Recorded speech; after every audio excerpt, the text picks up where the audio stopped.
Today on Down with Dedee, my mom will be having a conversation with Julie Folette. Julie, welcome to Down with Dedee, honey. How are ya? I can't wait to get down with Dedee. Okay, Julie, for anyone who doesn't know, and why would they know? Julie was my favorite bartender back in the day when Mama Jamma was just drinking her little asshole off. And let me tell you, if you're going to be having your disease, you do want this girl in front of your face because she gave me a lot of freebies. Having said that, I then disappeared because I got my ass sober. Then out of nowhere, you reached out to me via, I think it was Instagram. And it was like, oh, hey, you're bitch, I'm sober too. And then we got kind of back together again as friends and started hanging out and talking. And now we're on this sober journey together. Who would have thought, right? And I really wanted you on the show to help add to the conversation, Julie, because I really love your outlook on your sobriety. And I think that a lot of people would love to hear from you. What would you like to add to the conversation when it comes to addiction to help get rid of that social stigma? Ooh, add to the conversation. Yeah. I probably should have had something off the top of my head. What can I add? Julie's a comedian and she does improv really well. Let's watch her. Go, honey, go, do it. I love being out loud about my addiction. As a bartender, it's actually really funny. I consider myself a frontline worker in the addiction world. So look, hold on, park that car. So you're now sober how many years? I am like 3 years and 3/4. Yeah, maybe like 3.5. And you're still bartending. I'm still bartending. Turns out when you have a resume with comedian and actress and bartending, corporations don't want to hire you because you're probably going to ask questions and Right. be like, bye, gotta go. Yeah, you're not. So I am very out loud about my sobriety, which that's why I was like, Dedee, girl, let's burn this place to the ground. Let's get rid of these lies. I'm recovering out loud. That's why I said, you were like, yeah, Dedee, get louder, prouder. And I was like, honey, you are so on my show and also part of someone close to my heart because there's still so much shame around addiction and wrong information, old information. And it's still hard to have the conversation. So people can't even ask for fucking help. Well, right? What kept me from not getting sober was my own self-inflicted shame. Like when I would drive by a church with a bunch of people smoking cigarettes, I'm like, look at those people. Girl, I am that person. I'm like, oh my, well, I was certainly for a year, but yeah, I did the same. I used to live right around the corner from a church that had an AA meeting. And on the way back from Fabs, where you would help me get nice and sauced, I would drive right by that church and go, girl, oh yeah, you church drinking, look like you smoking your cigarettes and just smoking yourself still. I'm just so judgy. And oh, it was pretty dark because I was scared shitless. Girl, of that's the same church. It's the church on Dickens. 2 seconds earlier, I'm smoking a cigarette in the alley, being like, why am I doing? So yeah, the shame is self-inflicted. Yeah. Well, self-inflicted. No, we're in a society that is created to make you feel less than because it makes money. Well, yeah. And can we go down to, I'd love to remind people this very simple thing. Is addiction a choice or is it a disease? So I used to feel really guilty about being addicted to something. And then I was like, wait a minute, it's a multi-trillion, billion, dubillion, bazillion dollar industry. There are scientists coming up with ways to make me want. I'm like, no. I was like, yeah. I'm a total victim of the way the world's always been. And I can't really, there should be no shame in this. Of course we are addicts. Of course we are. It's a system designed to make you feel like shit and drink. And I think it's a disease. It's a disease of the mind for sure. And I think it's something that, and I also think, I don't know, I don't have enough information on that to speak on it, but I definitely feel like, I mean, even coming to Earth as humans is the beginning of the thinking disease. And I thought it was drinking, but I realized it was my thinking. And we are taught, I was raised very religious and colonial and money, and that's just capitalism, and it's a thinking disease. And then it turned into a drinking disease. Mhm. And it's the snake eating its own tail, and it's just a cycle. And we're all trying to break the cycle. You know, And I think, don't you think the people who are not in addiction are trying to break the cycle in their own ways by trying to find spirituality? We're going to realizing that we have a little bit of mass and we're more energy, right? And that when one separates that and you make your life, ignore the noise and keep your poise, is when you can really go into one's authentic self, right? And where you're going to find true love and harmony and light and all that, right? and you wouldn't be able to reach that when you're in this, like, I just heard today, who's the actor Rain? Rainn. He's from The Office. Oh God, you asked. I've been doing 40 years of an actor. I can't tell you who. I've worked with actors, I don't even know their name. I'm the worst. He's from Seattle. I'm from Seattle, so he's famous. And I'll say Rain. Everyone will know. No one else's name is Rain. Surprisingly, Los Angeles. Hold on. We got our producer, Rainn Wilson. Rainn Wilson. I just heard this morning. I'm going to spread the same information as him. He was talking about all of us come to Earth and we think we're humans trying to find a spiritual experience. And he was like, no, we're spirits having a human experience. And I was like, who's this guy again? Rainn Wilson? Oh, Mama's going to have him on the show. And that's why the more human and raw we are, the more fun it is, because I do believe I have not given up on mankind. And I got to tell you what's really beautiful about recovery. And again, I'm not going to just only say it's only people in recovery, but I've noticed people in recovery, not all. So there are some dry drunks out there who were pretty nasty when they were drinking and are still pretty nasty sober. We're going to now put them over here for a minute. Okay. But those of us who are really trying to have experience this rebirth, because we have clarity and we're not active in our disease, and we're trying to find other things in life that stimulate us the way we used to get stimulated artificially with drugs and sex and gambling or whatever the addiction was.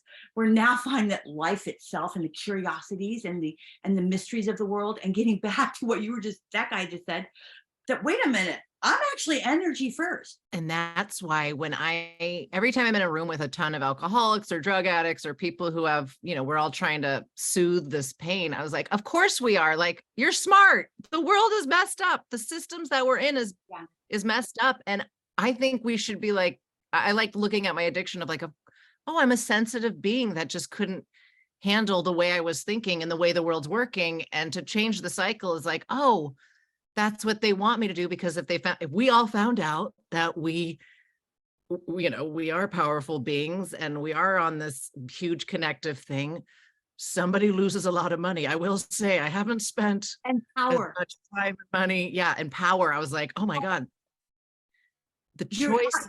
World, ding, ding, ding. You are so right on. A lot of people are going to lose out who are interested in ego, power, and control.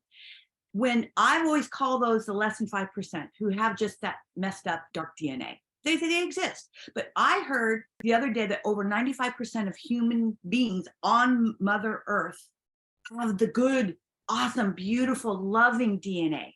That basically our instincts are about love and harmony and community and taking care of each other and Mother Earth and animals and each other's feelings. Like you said, we're sensitive, loving creatures.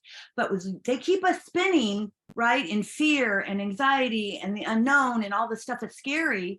It's so hard to even think that. How do you calm down to even go there? But I do think that we're a part of this amazing new generation of people who are tapping into that.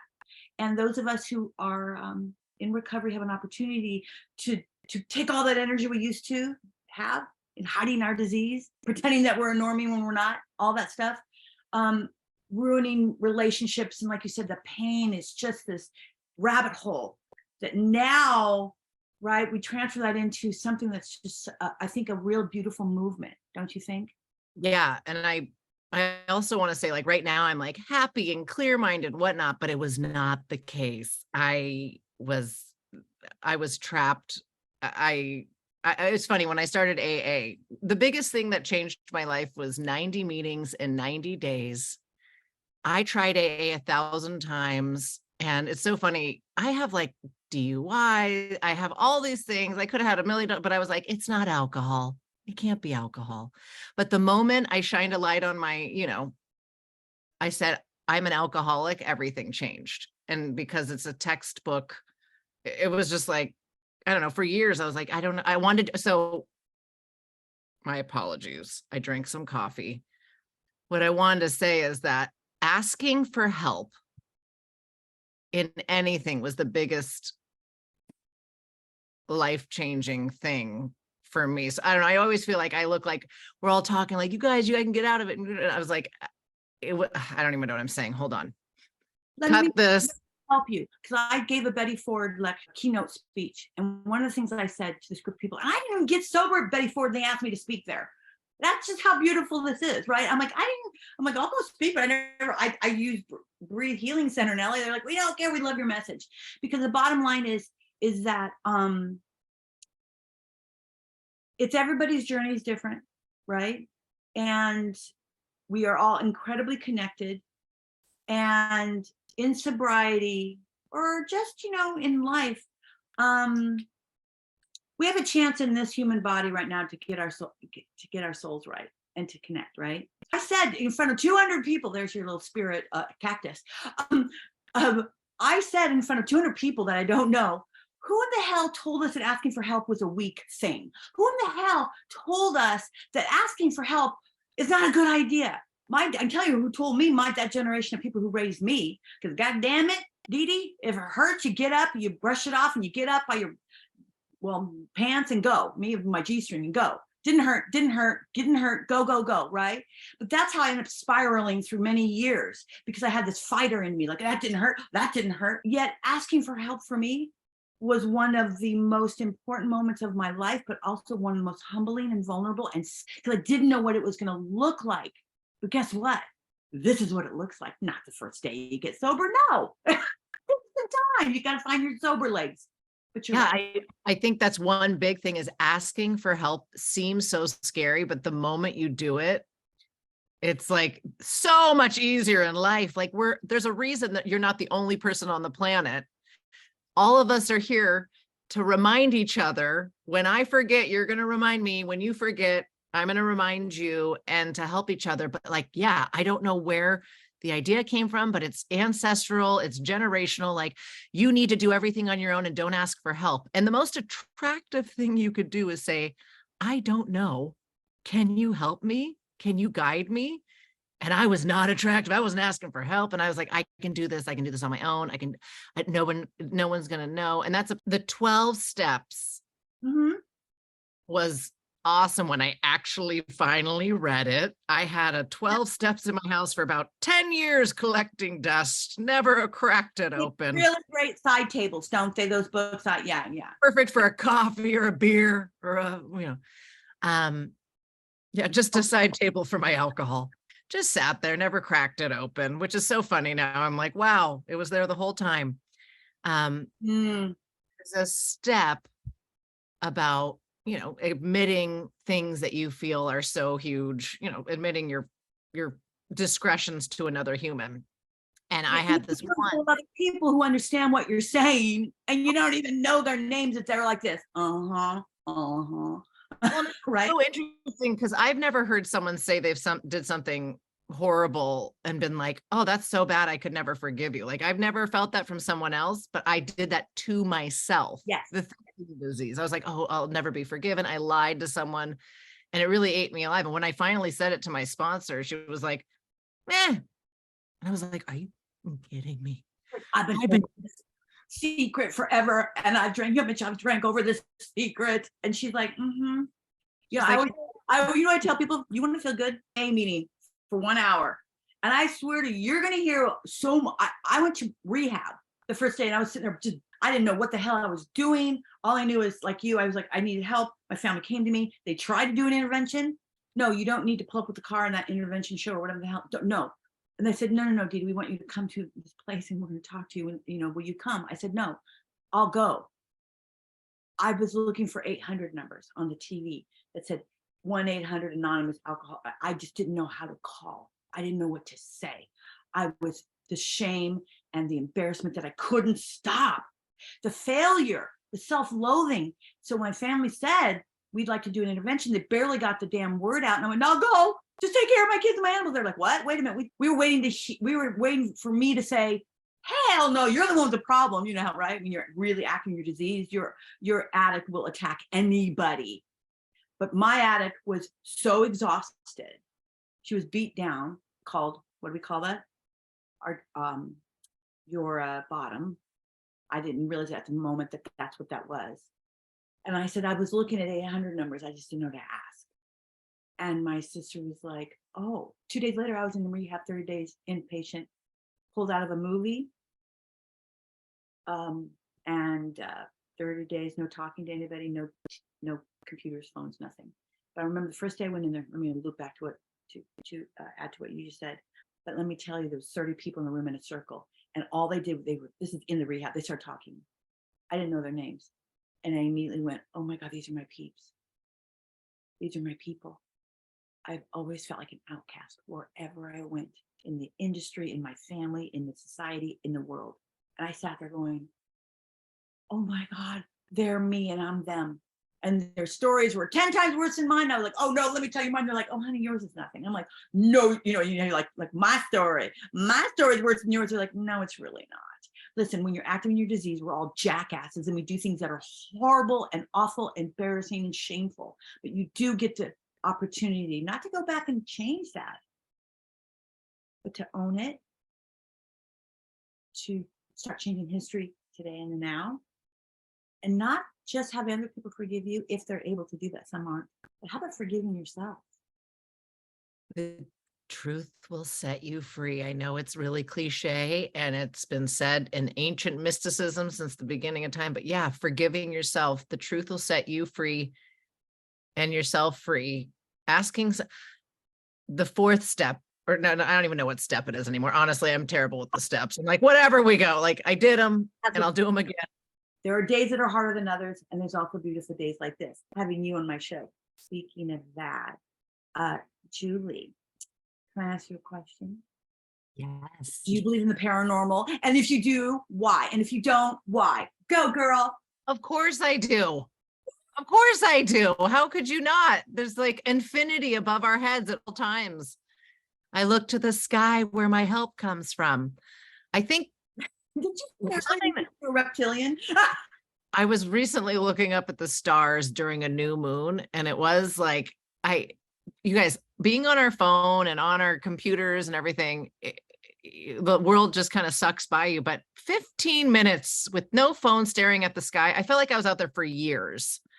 And I learned so much. And something happened. I was like, oh my God, my pain, my thought process is an ancient pain. Every human that has come to this earth as a spirit has thought these thoughts. You are not alone. I think that's a huge message we have to remind each other. We are not alone. And that, you guys, we're not alone. You're not alone. We're all naughty, this and that, but it's okay because that's a part of the experience and to move through it. So yes, aliens, or I feel like we are the aliens we fear. Why not? Girl, they're our neighbors, okay? All these other things up there that are coming down here, they're our neighbors. Why do you think they're coming back? Again, by the way, it's not the first time they've been here. Because we have nuclear bombs that were blowing up, that's sucking up their neighborhoods up there. They're down here saying, yo, neighbor, can you stop it? That's what they're doing. We don't want to deal. Yeah, it's a chain reaction. If we're all connected and you guys mess up, we might have I totally. Yeah, not to mention we blew up our own beautiful Mother Earth. Come on. Right? Yeah, no, that's no wonder we're drinking and gambling. Like if we were to really take a minute, you're like, oh, and that's what's really hard about getting sober is now I can feel my body, but I can take action and things can change for the good. If I'm not, I'm just kind of I'm just dead weight going down, just. Oh, you're part of the problem, not the solution. Because I used to do the same thing. I get so worried about mankind, animals, people, just war. Why are we hurting each other? Why can't we just love each other? I mean, that I would just drink because it was so painful and I didn't know how to fix it because it's it's a world problem. And then it wasn't until, I was able to get my head on straight that I started saying, like you, well, wait a minute. Well, I'm not certainly helping anything by sitting and drinking that my inability to figure out how to be part of the solution. I'm hoping somebody listens to this and goes, oh my God, I learned one thing, or what an interesting, stimulating conversation, right? So you believe, and I love you for that. You, by the way, if you didn't believe, I'd still love you. Because remember, like addiction with the social stigma, those who believe in paranormal, there's still a lot of stigma around it. You know, it's interesting. Every culture, like even like every culture knows that we are spirits and we have ancestors. Like I loved the Day of the Dead. I watched Coco on Disney or whatever, and I was like crying, but I was raised in this very colonial Christian, like a box on our head. Like I was like, you know what? My ego, I'm like, if I die and I have grandchildren, I better be worshiped once a year, put my picture on a wall. I'm traveling back to gain all my glory. And like just not having that connection to the ancestors and all that, like the indigenous people, like that's my favorite. It's on, the crop circles, not all of them, but there's a small percent of crop circles, you know, that they've been able to decipher them and their messages. And the messages are the same. Please be careful. Please take care of each other and Mother Earth. Now that sounds so corny, very hippie and granola eating and tree hugging or whatever. I don't give a shit what it sounds like.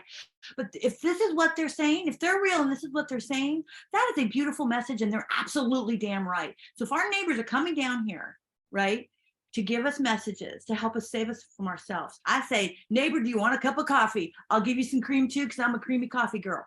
Or they're connected to that spiritual thing, like patience, like let them figure it out on their own, which I have not a lot of patience, but that is exactly what you're supposed to be as a sponsor or a person.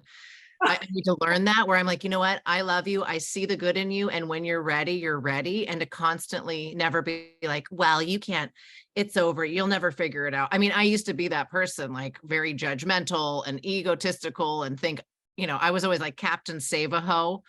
But then I realized the hoe I have to save is myself.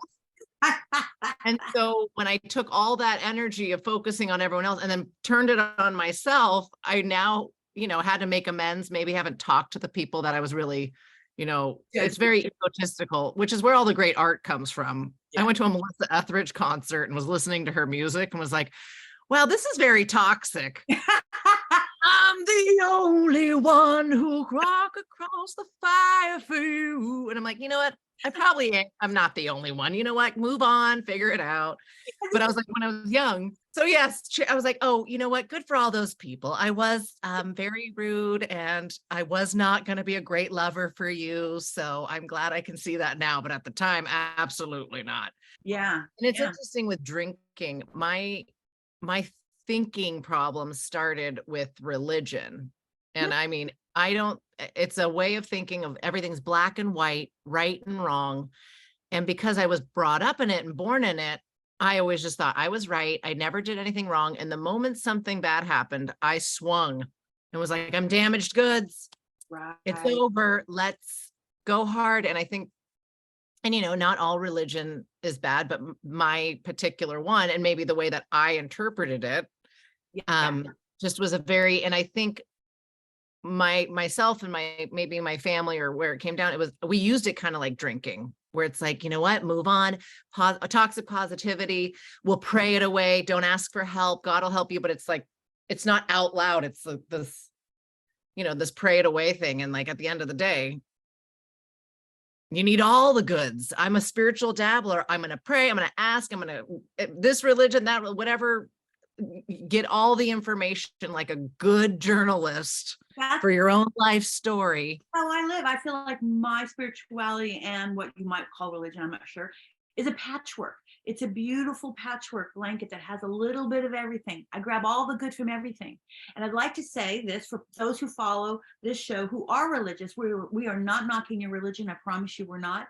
And we're just saying that because I do know for a fact we're energy. And if you pray or meditate or carry good thoughts in your head and love in your heart or any of those things, you are part of the solution and your energy. And that's all good. I think what you're talking about, and some, is that there are some religions, and I say this gently, that takes people into a negative way of thinking about themselves.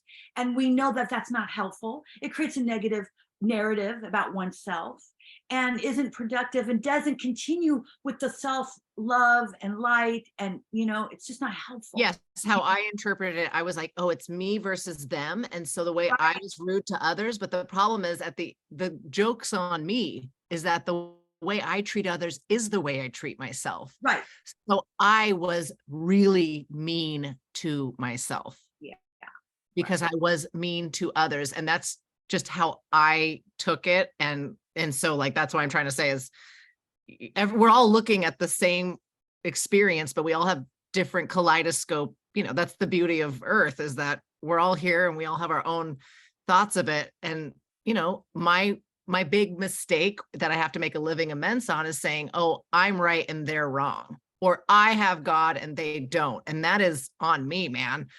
And that's why me being sober and even saying this out loud is a living amends of like, we're all in this together and I'm no better than anyone else. And I remember I did mushrooms and we could talk about psychedelics. And I remember that was a huge opening for me, especially in my very boxed way of thinking, black and white, right and wrong.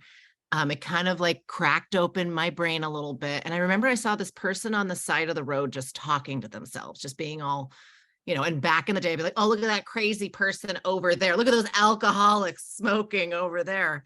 And I all of a sudden was like, oh my God, that is real for him. He's really seeing that. That is a real experience for him. And I decided to like go over and be like, what are you saying? And he was saying like some really good shit, probably about alien.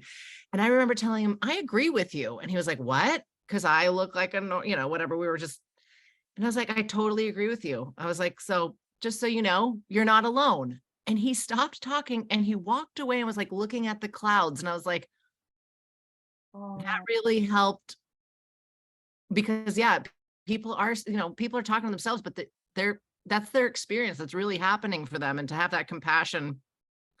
And that's why I'm trying to have that for others too. In addiction, like, I get it. It's real for you. You really feel like a piece of shit. You really feel like you're not good enough. I get it. But if I exist and you exist, you can exist in a different way too. And I think that's the beauty of it. Like the fact that you and me are sober, girl, we swing from the chandelier. I want y'all to know you don't want us coming into your bar. Or you do.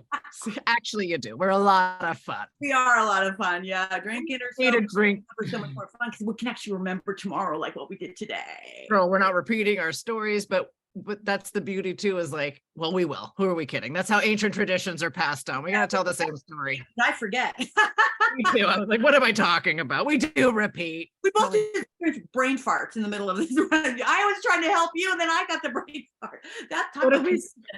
What can we say to make this worth everyone's while? Love and this is what my third interview that I'm recording, because I'm new. I don't know how to be a podcast show host. I'm figuring it out as we go. That's why I said to you, this is going to be raw.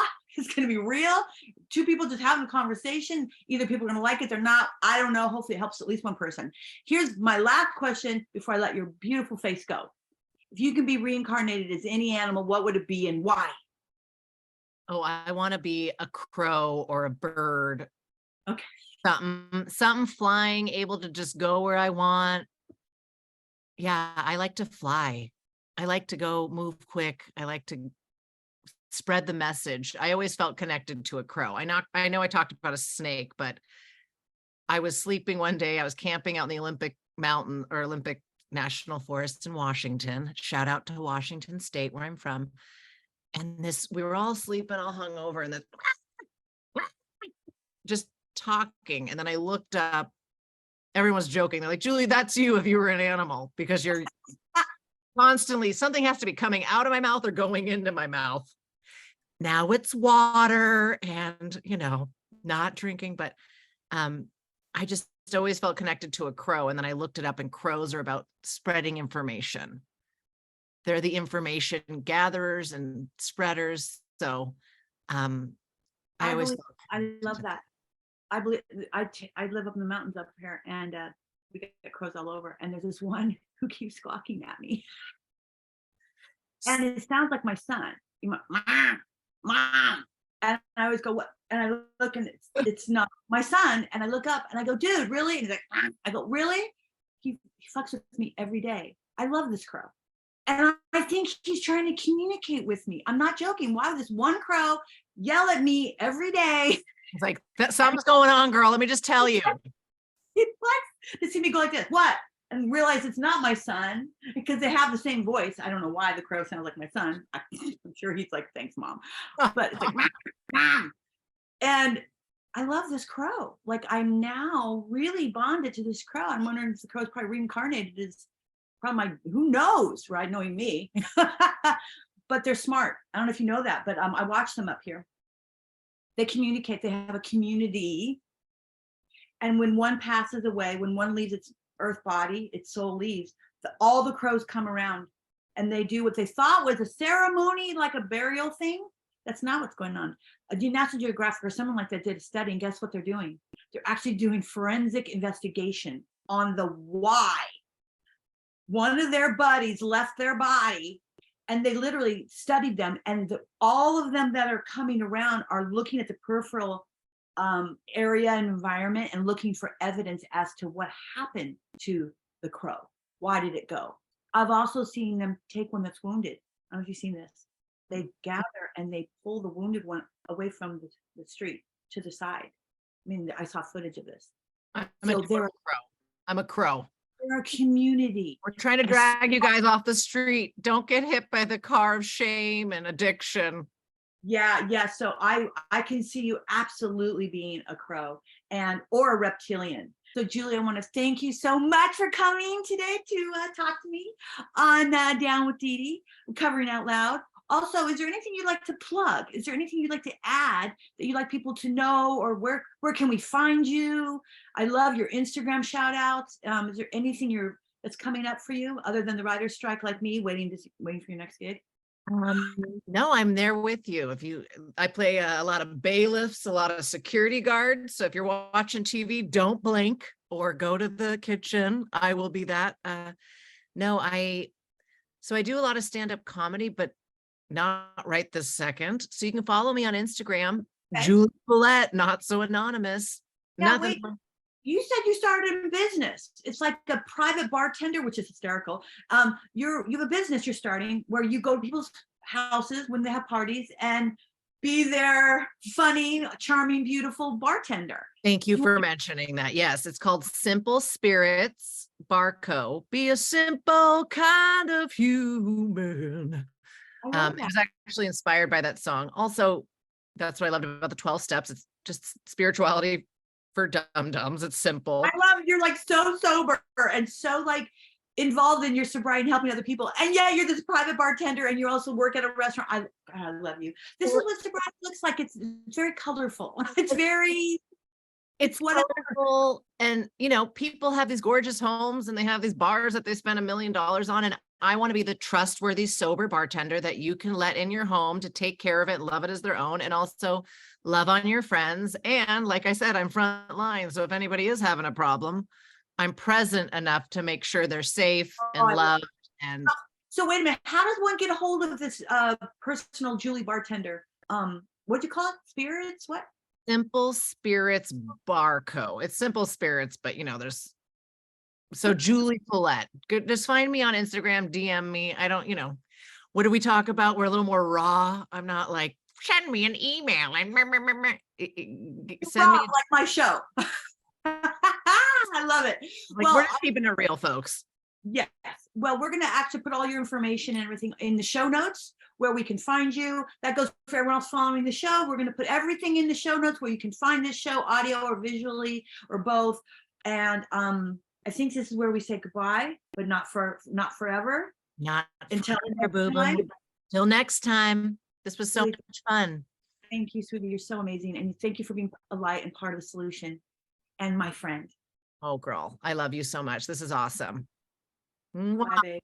For more information on today's guest, check out the show notes below or visit our website at www.downwithdedee.com.